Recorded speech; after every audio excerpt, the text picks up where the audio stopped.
Welcome to the online training using Fast Forward Compile for the Intel HyperFlex Architecture. My name is Marlon Price.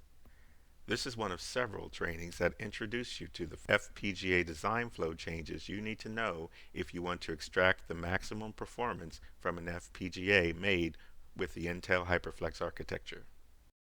Fast Forward Compile is a feature in the Quartus Prime software to help you optimize an Intel FPGA made with the HyperFlex architecture.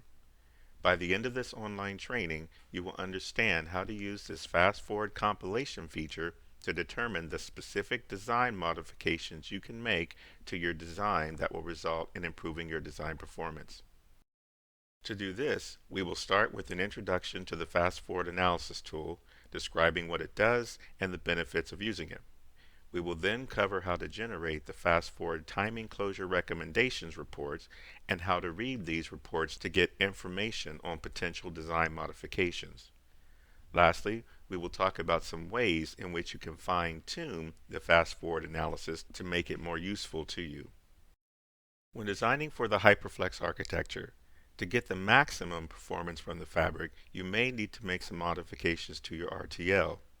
How many and the extent of the modifications you have to make depends on how your design is coded and your target clock speed. But invariably, it is an iterative process. The challenge is being that you don't know exactly all the changes you need to make to meet your target clock speed, and any of those RTL changes may require some time to complete. You may remember from the Hyperware online training that the Hyper Retimer reports the path that is limiting performance and provides suggestions on how to fix it. This is helpful, but can still involve a compilation flow of many iterations. For example, you compile your design, you read the Hyper Retimer report to see what needs to be changed, make the change, and compile again. The Hyper Retimer then reports a new path that needs modifying, so you make a new change and compile again. Another new limiting path is found, and the process keeps repeating over and over until you're happy with your clock performance. How many iterations would that require is dependent on how your design again is coded and the target clock speed you're trying to achieve. Enter Fast Forward Compile. To reach the higher levels of performance in your design, you need to know what are the blocks and structures in your design that are truly limiting performance. Knowing this information, you can better tailor your design to take advantage of the HyperFlex architecture. As was discussed in the HyperFlex Architecture online training, there are varying degrees of design effort you can use depending on your design and your performance target. So Intel has developed a tool called Fast Forward Compile to help you predict what your performance gain might be before you start implementing the design changes in your code. As part of the Intel Quartus Prime Pro software, Fast Forward Analysis works by virtually implementing hyper-retiming, hyper-pipelining, and some hyper-optimization design modifications for you. By making these virtual changes to your design, it can then show you what performance gains are possible if you implement these changes yourself. To help you understand how you can proceed, Fast Forward returns to you a detailed list of the changes made to your design and the potential clock speeds associated with those changes. If you require clock speeds beyond what Fast Forward predicts, then Fast Forward also provides you with a path in your design that is serving as the bottleneck for even further performance gain. Your design efforts can then focus on addressing that bottleneck. So what are the benefits?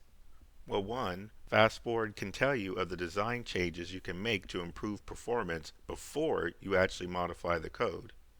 Two, Fast Forward can tell you the clock speeds possible if you make those modifications, so you can decide how much effort you want to put into the modifications depending on what your goal might be. And three, Fast Forward can save you hours, if not days, of time spent modifying code in hopes it translates into some performance increase. All of this together translates into a significant time and effort savings over not using Fast Forward Compile. This slide shows how fast-forward compile fits into the Quartus Prime software flow.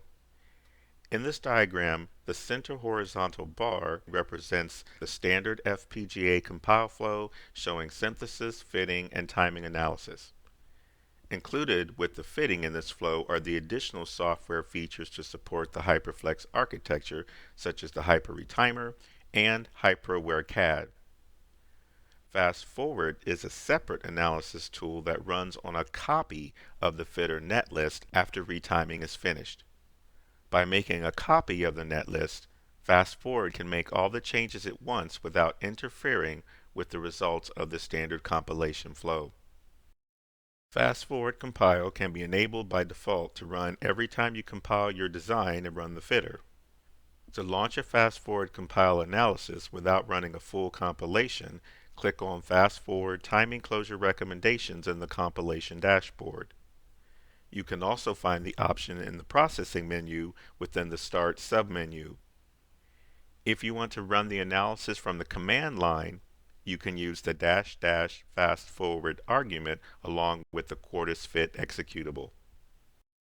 During compilation, the HyperRetimer will retime the results of the place and route until it hits a critical chain, a path it cannot improve through retiming. There it stops, and the retime folder of the compilation report is produced. When Fast Forward runs, it modifies the netlist and attempts to retime again. It continues the process, trying a collection of different modifications until either the performance reaches your target SDC constraints or it reaches another critical chain that it cannot improve through its modifications. In other words, applying further fast-forward modifications fail to produce any further gain. Once the analysis is complete, Fast Forward then presents the results to you, showing you the changes that were made and the clock speeds that were attained with those changes. Most Fast Forward recommendations will require RTL changes, while others may include changes to settings or constraints. In all cases, though, you are responsible for making these changes to your actual design.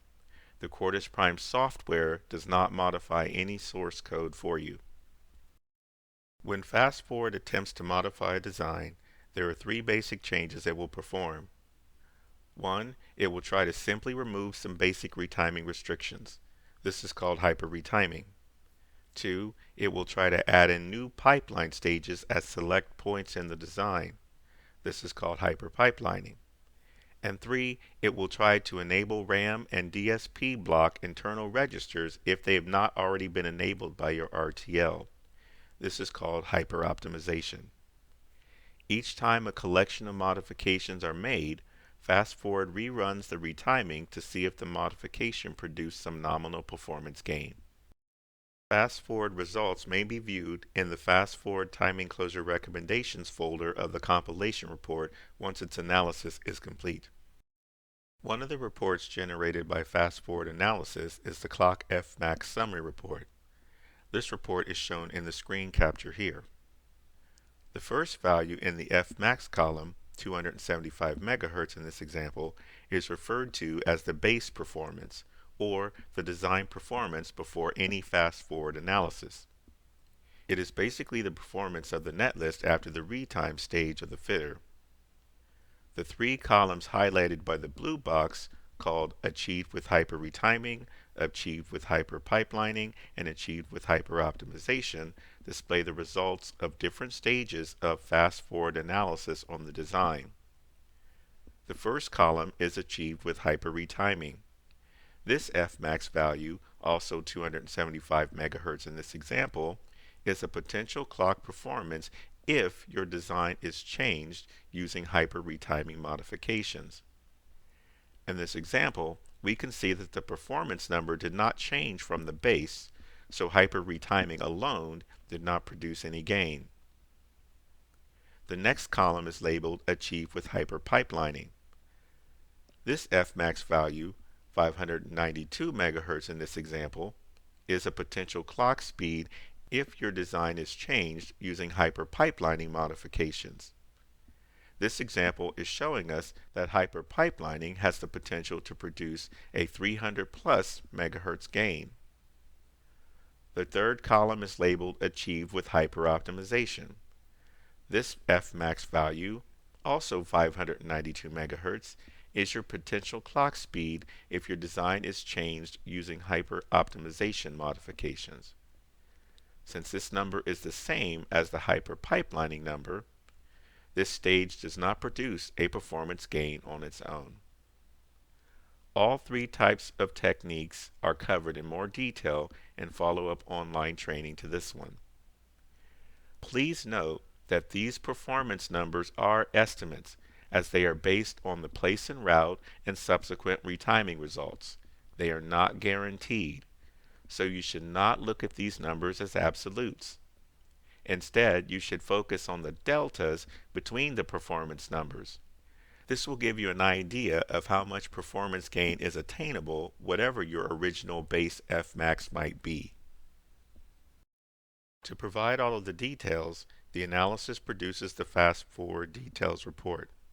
You will find one details report per clock domain or related clock group. Just so you know, a related clock group is one or more clock domains defined with the exact same phase and frequency and without any timing paths between them that have been cut with SDC false path constraints. In this details report, Fast Forward breaks down its design analysis in the form of incremental steps or stages, with each step requiring more modification with the potential for more performance gain. In the prerequisite training to this one, Intel Quartus Prime Software Hyper-Aware Design Flow, we learned about the retiming limit details report generated by the retime stage of the fitter. Just like that report, the Fast Forward Details report provides critical chain details and recommendations for critical chain. In addition, the Fast Forward Details report includes 3 new pieces of information. These are Fast Forward Optimizations Analyzed, the estimated Fmax, and the optimizations analyzed. The Fast Forward Optimizations Analyzed column provides a summary of the modifications to the design in order to reach that step in performance. The estimated Fmax column tells you the Fmax reached during the analysis by making those changes. And then the optimizations analyzed gives you detailed descriptions of the modifications so you know exactly where to go in your design and the changes to make at those locations to reach that estimated Fmax value. This screen capture shows an example fast-forward details report for a single clock domain design. First, in the step column, you can see there are 4 steps reported here: base performance, fast-forward steps numbers 1 and 2, and fast-forward limit. In row 1, the base performance contains the initial results, the same performance reported by the retime stage of the fitter. In rows 2 and 3, each of the fast-forward step numbers shows the results of a collection of fast-forward modifications, with each step building on the last to show the gains possible by making more changes. In the last row, row 4 here, the fast-forward limit step provides information required for performing more advanced hyperoptimization or modifications to the design beyond those allowed during fast-forward analysis. The names of each of the steps also indicate the type of modifications performed. There are 3 different step types shown in the details report: fast-forward step hyper-retiming, fast-forward step hyper-pipelining, and fast-forward step hyper-optimization. As you can see, these correspond to the 3 types of fast-forward modifications we discussed earlier. A hyper-retiming step means that for that stage of analysis, Fast Forward has removed some barriers that prevent hyperregisters from being used. A hyperpipelining step means that during that stage, Fast Forward has inserted additional register stages at one or more locations in the netlist for them to be retimed. Some hyper-retiming changes may also have been included in a hyperpipelining step. Lastly, a hyper-optimization step indicates that for that particular stage, Changes were made beyond hyper-retiming and hyper-pipelining, namely enabling RAM and DSP block registers that were not enabled through the code. Some hyper-retiming and hyper-pipelining may also be included in a hyper-optimization step. All three stages are covered in more detail in follow-up online training to this one. Now that you understand the meaning of the fast-forward steps, the next column in the fast-forward details report, the fast-forward optimizations analyzed column, gives a summary of the total number and type of modifications implemented for that step. Next to it, the estimated Fmax column shows the potential Fmax that was obtained by the analysis tool due to the modifications made to the design.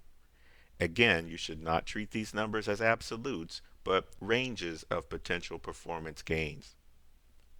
Looking at the screen capture again, row 1, the base performance, is the result of the hyper-retimer, the retime stage, the starting point for fast-forward analysis.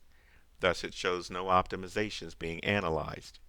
For fast-forward step number 1, fast-forward has removed asynchronous clears and added a single pipeline stage in a number of locations. These changes allow the clock speed to increase to 500 MHz. For fast-forward step number 2, fast-forward has removed more asynchronous clears and added another pipeline stage.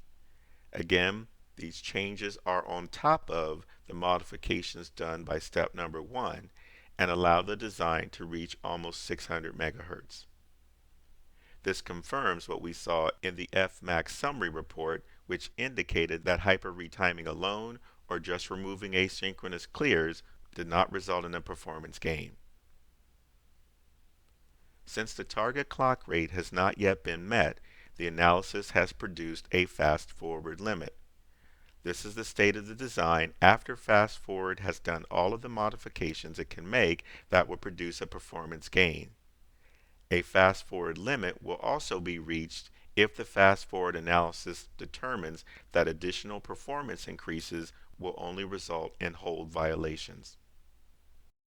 This screen capture shows the report with the base performance step highlighted. Since the base performance is the same as the results of the fitter's retime stage, fast-forward compile has nothing new to add here, so this step simply refers you to the retime stage subfolder in the compilation report for more info. If you select one of the numbered fast-forward steps, the section at the bottom changes to show the Optimizations Analyzed tab.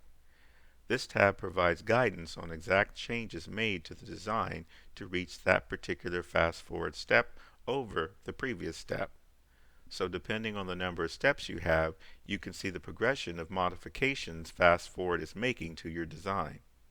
Why is this important? The more information you have, the better decisions you can make regarding what you may want to change and what you may not want to change. For example, you may see that the modifications seem to focus on a particular block in your design or a particular interface. This in turn may prevent you from spending too much time focusing on another block that can be more easily fixed. Before we leave this slide, I do want to point out the detail provided for the modification fast-forward performs. It provides you with a hierarchical breakdown of the exact changes made and the exact location in the design to make those modifications. When you select the fast-forward limit step, you get 3 tabs. The Optimizations Analyzed Cumulative tab will show you the accumulated modifications from all of the fast-forward steps. The Critical Chain Details tab, which shows you the path that is limiting performance after all fast-forward modifications have been made, and the Recommendations for Critical Chain tab to give you suggestions on what you can do to fix the critical chain. All of this information provided at the fast-forward limit serves as the basis for more advanced hyper-optimization and is needed if you're trying to achieve clock speeds beyond those reported by the final fast-forward step. Using the critical chain in this way and advanced hyper-optimization techniques will also be covered in follow-up training to this one. Another way to analyze fast-forward compile results is using the fast-forward viewer. The fast-forward viewer is found in the Quartus Prime software in the Netlist Viewer submenu of the Tools menu. Like other Netlist viewers, the fast-forward viewer displays a graphical representation of the design, this time showing the results of the fast-forward analysis modifications. So if looking at the fast-forward report does not help with understanding the impact of fast-forward changes, then maybe seeing these changes in a graphical display will. Be warned, there may have been a lot of optimizations performed on the design by the time you get to this point, so understanding this schematic can be a challenge. So it works best when analyzing submodules or smaller parts of the design. As you receive recommendations from FastForward on potential design modifications, it may be that not all recommendations are possible for you to implement. Say, for example, you have some legacy code that you simply cannot modify, or you are limited in the modifications that you can make to it. As a result, it is useless for the analysis tool to provide recommendations that require changing that block. So FastForward Compile gives you the ability to control what and how many modules are analyzed. This means you can focus your analysis on specific blocks, ignoring IP or modules that cannot be changed, or limit the types of analysis that are performed on those selected blocks. First, there is hierarchical fast-forward analysis. Hierarchical fast-forward lets you focus your analysis on selected modules in your design while ignoring others. Again, not all blocks in your design will require a performance boost, so running fast-forward on them is a wasted effort. By default, fast-forward will analyze the entire design, so using the hierarchy constraint lets you choose which blocks you want to target. The QSF assignment name is Hyper Retimer Fast Forward on Hierarchy, but you can set the option in the Quartus UI using the Enable Hyper Retimer Fast Forward Hierarchy Analysis during compilation assignment name. This is highlighted here in the screen capture on the slide. If you set the assignment to On for any blocks, then Fast Forward will run only on those blocks and their submodules, ignoring the rest of the design. If you set the assignment to Off for any blocks, then they will be explicitly left out of the analysis. Here are a few examples highlighting the use of the constraint. In the left example, hierarchical fast-forward has been disabled for modules D and E, so all of the remaining modules A, B, C, E, and F will be analyzed. This you could do if you wanted to ignore specific IP or blocks of legacy code. In the middle example, hierarchical fast-forward has been enabled for module B, so B and its submodule E will be analyzed while the rest of the design is ignored. In the right example, hierarchical fast-forward is enabled for B and disabled for E. Like the middle example, enabling hierarchical fast-forward for B means that the analysis is disabled for other parts of the design. This time, though, we are explicitly disabling analysis for submodule E, since it would be analyzed along with B if we did not. Another way to control fast-forward is to limit the types of analysis performed. This slide shows a list of assignments you can add to your project to disable certain aspects of the fast-forward analysis. Applying these assignments to specific instances or globally, you can tell fast-forward that you never want a particular optimization or modification to be performed on a section of or the entire design. These assignments are covered in more detail in the follow-up training. Once you've applied the recommendations from your fast-forward compile to your design logic, you want to confirm the performance and functionality of the results. For performance, you want to verify the predicted performance of the design by recompiling the design, the goal being to run the design with just the hyper retimer, no additional fast-forward compile analysis. For functionality, note that fast-forward is purely a performance analysis tool. It is up to you to ensure, while you're implementing the recommendations, that any changes you're making do not break the design's expected behavior.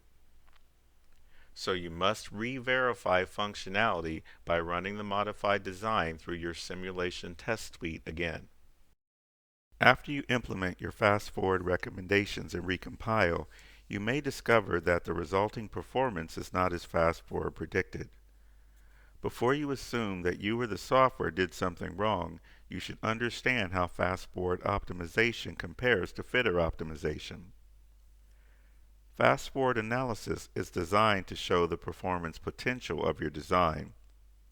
As we learned in the last slide, it is not designed to produce a functioning result. As a result of this, its strategies for optimization are not the same as when you run the fitter. For one, fast forward only optimizes for a slow corner, where the fitter uses multiple timing models in its optimization. Fast forward only optimizes for setup. This means it can push the performance higher and higher without considering the impact to hold times. The fitter, on the other hand, has to consider both setup and hold, so it may reduce the maximum performance to meet hold times as well. The end result of this difference is that fast-forward performance numbers can be more optimistic. You may think this is a negative, but in reality, this difference allows fast-forward to return solutions much more quickly while still providing valid recommendations for performance improvement.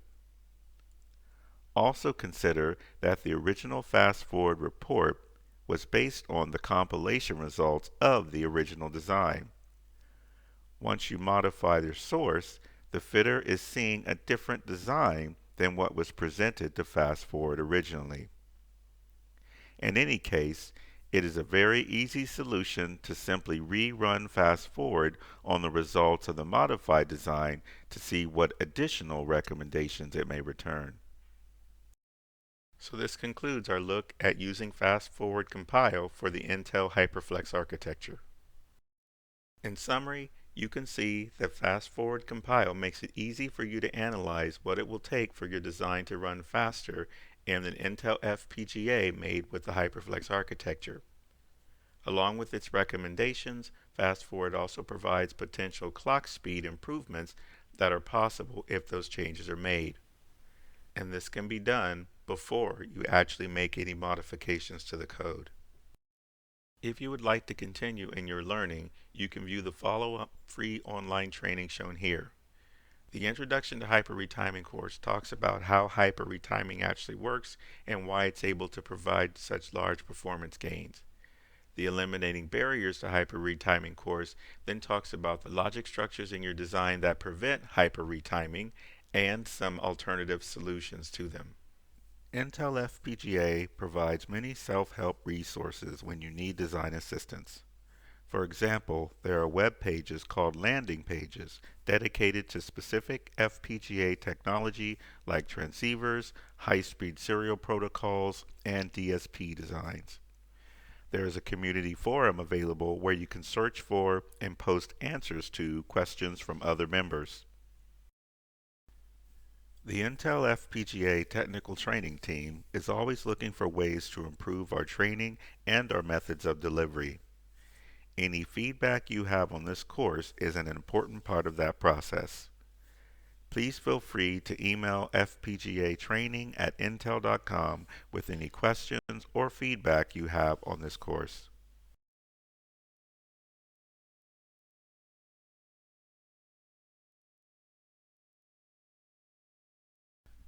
This concludes this online training. Again, my name is Marlon Price, and I thank you for attending.